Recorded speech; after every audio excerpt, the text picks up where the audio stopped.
If you keep up with the Counter-Strike community actively, you've probably heard of what happened with Maniac. Now, while the situation itself is, in all honesty, nothing special, it's just another person with a lot of power in his hands being, well, a bit of a knob. But the short version of what happened is he basically tried to get in a lot of women's pants, got called out for it, and then never worked in a Counter-Strike event again because all the events basically banned him. Since then, he has deactivated all of his social media and kind of just disappeared for some time. But apparently now he is back. And he hasn't just come back. He actually put up his Twitter again, and he uploaded this, a little update. Now, if you have no idea what I'm talking about here, just go look it up. Go look up a video about the Maniac situation. It'll explain everything to you. I'll probably link one in the description or like in the corner here that like explains what actually happened. But now he is back. The Frenchman is back, and he made a 8-minute long response video. So I say we just sit through the whole thing and we just watch this. So let's go. Press play. Let's see what he has to say. Hi guys. It's been Hello. a minute, huh? If you guys don't mind, by the way, I got a McDonald's over here. I'm gonna eat this in the meantime. Give you updates. Looking back at what I've been through, talking a little bit about where I am now and Burger. where I'm going. I got Just to share really. chicken nuggets. Nothing much more than that. What else? And I think starting with Big Mac. when shit hit the fan and everything went down about 2 months and a half ago, I have to admit very clearly and humbly that I was overwhelmed. I don't care. Completely overwhelmed. I got French fries. Completely incapable of dealing with any of it emotionally. I went through some very violent emotions that I wasn't really... They're still hot. Or that I didn't have under control. Very nice. From I want panic, to put some sauce in there. anxiety. For some reason, Dutch McDonald's anger, only has sauce in like resentment, these sacks. to They don't have like sadness, anything to dip into guilt, anymore. depression, or at least depressive states. Is he still? And No way, right? what it really came down to is that when I was reading all of these Bro, who got statements, fat all over my fucking articles, sauce? comments, messages, I genuinely started wondering, I need some scissors. Hold on. am I a monster? Am I this monster that is being depicted? Am I what I am reading right now?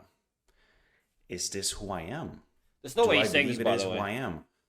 And that question, in and of itself, is terrifying. Just straight up terrifying.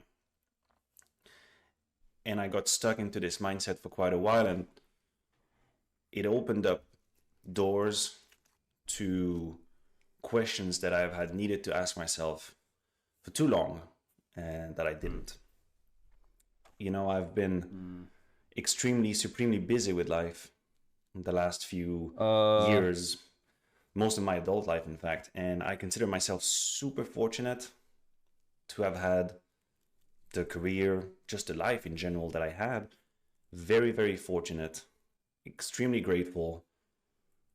But I know now that under, and I don't want to use the word disguise because it was never a disguise. I never was someone else. Got my fries. But Let me put some sauce in while there. being Maniac all these years, I shied away from asking myself profound questions about my life, how I was living my life, how I was behaving as a person.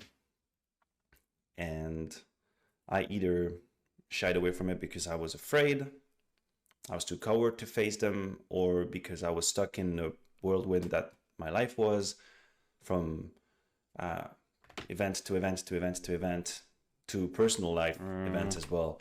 Got nuggets. And I got 6 of them. since I was Wait. forced to take I that got step 7 back, nuggets. Wait, it allowed me to open these doors. I got 7 nuggets. And I only be real, ordered 6. I got it's 7. absolutely scary. Yo. Incredibly scary to Let's go. open doors that you have tried to avoid. Again, for most of my adult life. And I got some curry sauce. Delicious. Why do I have a history of unfaithfulness? Why do I feel the need Awesome. to seduce, to be seen, in order to be valued? Why do I need that? Why do I shy away from confrontation when I really need to address things in my personal life that aren't going the way that I want it to go? Why do I avoid it? all of these questions, I don't want to say had been in the back of my mind, but I refused to address them for a very long time. And that's what I decided to face. And when I say I decided to face them, Got fries. it isn't about me standing here today saying that I am transformed and renewed and life is completely different. Oh, delicious. That would be bullshit. I think it's more about a path that I have set myself on the last few weeks now. Months. Dude, Dutch McDonald's is And one thing one that that other I McDonald's, like try to other apply countries, do every not day. have in McDonald's. Obviously, one side of it That is is. therapy. And therapy provides that safe They have space this for specific me like to mayonnaise. process, It's like talk green through, mayonnaise. Look at that. deal with, It looks disgusting, I know, but trust me, whatever it it's is that I delicious. haven't It for most tastes of my nothing adult like life. what it looks, if you know what I mean. I try to apply that to my personal relationships as well. And I have been incredibly fortunate to be surrounded by people who allow me to do that in a safe way. Because part of this process is feeling vulnerable, admitting weaknesses, vulnerabilities. Again, removing any kind of mask that one or that I had learned to put on. And it is a day-to-day exercise. It's a day-to-day challenge. I absolutely do not believe that I am at any sort of finish line. It's quite the opposite. I think it is an everyday journey and one that I very strongly intend to keep on now that I've taken this sort of different turn. And I can only hope that this takes me to a better place. That this takes me to having healthier relationship with others, a healthier relationship to myself, being able to live up to the standards that I always thought I had for myself. So that's where I am now. Fries. Also, there's this very weird burger. I wish It's- I had something more incredible to announce. It's a but I don't. burger with chicken This is and as caramel humble as it sauce. gets and as real as It's the it gets. weirdest thing ever, but let's try it. Where I am going in terms of Counter-Strike, I don't know. I genuinely don't know. And the only thing that I know is that I love the game That's not great, profoundly. honestly. I still do. Counter-Strike has been part of my life for 25 years now. From being just a little kid, discovering the passion for the game, to competition, professional player, to broadcast talent, then I cannot imagine my life without Counter-Strike, and I have no intention of leaving it behind.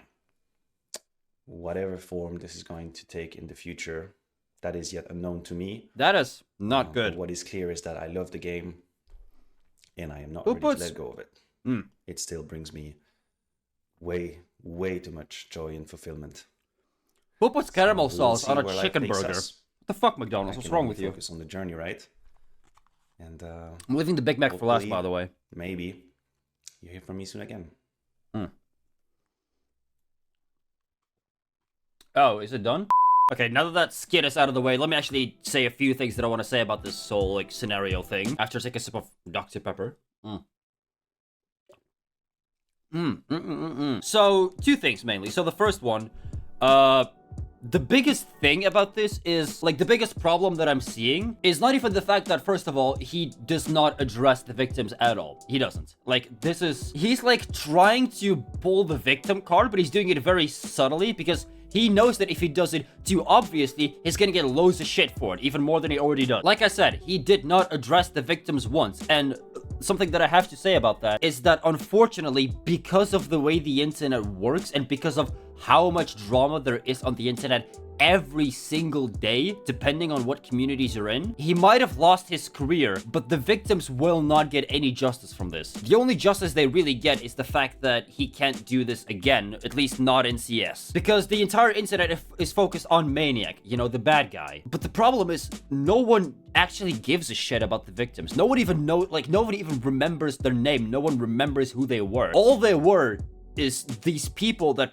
pointed the internet horde, as I call it, towards Maniac and just watch the stampede take place. And the other thing, what I was mainly wondering myself is, because as we now know, this has been going on for fucking ages. This didn't just start happening out of the blue. This has been going on for years, I'm pretty sure. And yet, something is only being done about it now. Now, I have some kind of insider information about this. It's not really insider information, but there's someone that I talked to through Discord that I know from a server that, let's just say they've worked in esports before. They've worked for CS events and stuff like that. They basically told me the reason that Maniac only has been, like, you know, booted off of all the events now is it's like a very classic situation of keep quiet if you like your job, or like if you don't want to lose your job, basically. Which is fucked. So honestly, I feel like all the tournament organizers, ESL, Blast, whatever, are just as much to blame for this as Maniac, because they literally kept this hidden. So yeah, absolutely fucked scenario. Anyway, see ya.